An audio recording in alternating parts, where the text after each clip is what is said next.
Hey, Phil here with a different kind of video. When I started my career off, I made a few digital marketing slash SEO mistakes that I wish I hadn't. I can't change time, but I am going to write some content about it and I'm going to share with you my pitfalls. So if you're new to the biz or you're a professional, maybe you can take some notes from my perspective, from my journey, and I hope it helps you out on your journey. So thanks for watching.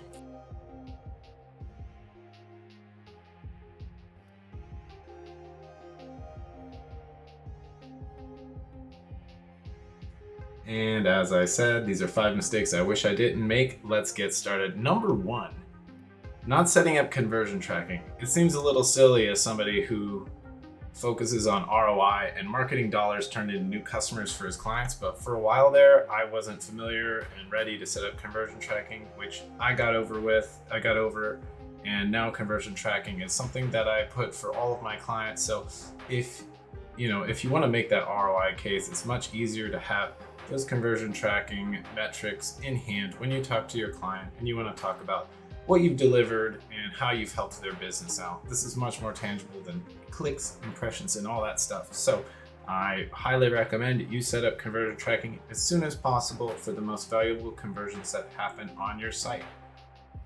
Number 2, I failed to work on my own sites. And how am I to say that I'm an expert or I'm working diligently in this field in an industry that I care about when I don't own my own sandbox sites? I think with these own sandbox sites, you get to test your metal, you get to set up the conversion tracking and figure out what really works in a vacuum that frankly insulates your client sites from damage. Because look, on my own sites over the last 2 to 3 years that I've been working on, I've learned so much, and when stuff breaks, I fix it, but it's not the end of the world. So it allows me to do a little more aggressive experimentation to learn, and then I feel like it enhances my knowledge overall. Huge benefit. Number 3, I don't have this anymore, but starting off, I was really scared to tackle new projects. Let me give you an example. I was a WordPress on-page SEO with some link dev skills, right?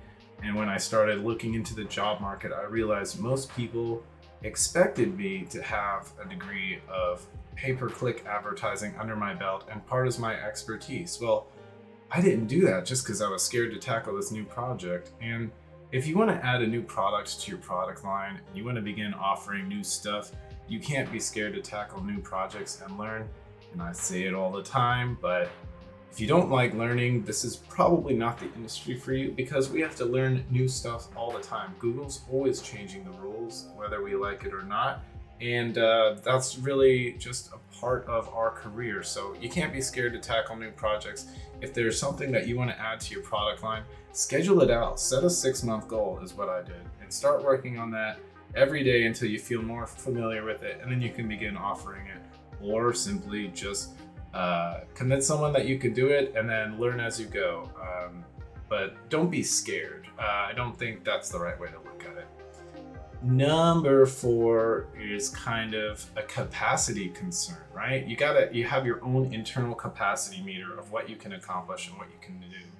And when you start off, you don't really know what you can do. You don't really know where those limits are. Well, for a while there, I wasn't saying no. I was saying yes to everything. And it really bogged me down. And actually, I was in a lot of different avenues and a lot of different crazy places that ultimately weren't the end, so like my end destination.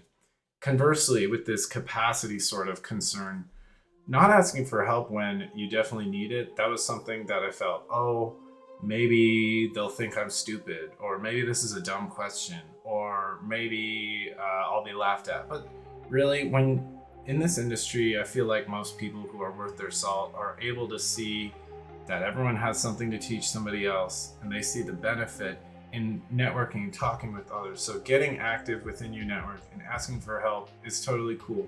But also, as you're starting off, don't be afraid to say no. I know it's very tempting to take every project under the sun, but you got to be able to respect your capacity, say no, and then when it's too much, ask for help. Reach out to your resources, develop a network, find people who you care about, who you can ask, and yeah, that's just one way you can respect your capacity. more. And finally, for this last one, this is something that I struggle with, and I'm fixing this today. But in the past, I was an end all be all. I'll do whatever service you ask for. But I'm finding that niching down is not a limiting factor. Actually, when you really niche down and you understand the niche, you can create offers that are creative, compelling offers that play off your previous experience, that speak to an industry.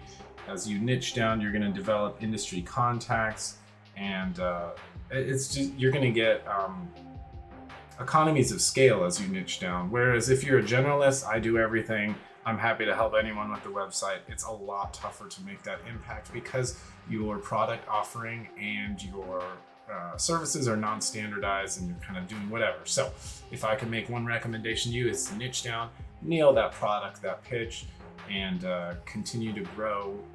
And don't feel like you're selling yourself short by niching down. In fact, you're going to find more growth when you specialize. Thank you so much for watching. I hope this is helpful, different kind of video. I hope you had fun. And if you like this kind of stuff, as well as the tech stuff, don't forget to like and subscribe. Thanks, bye.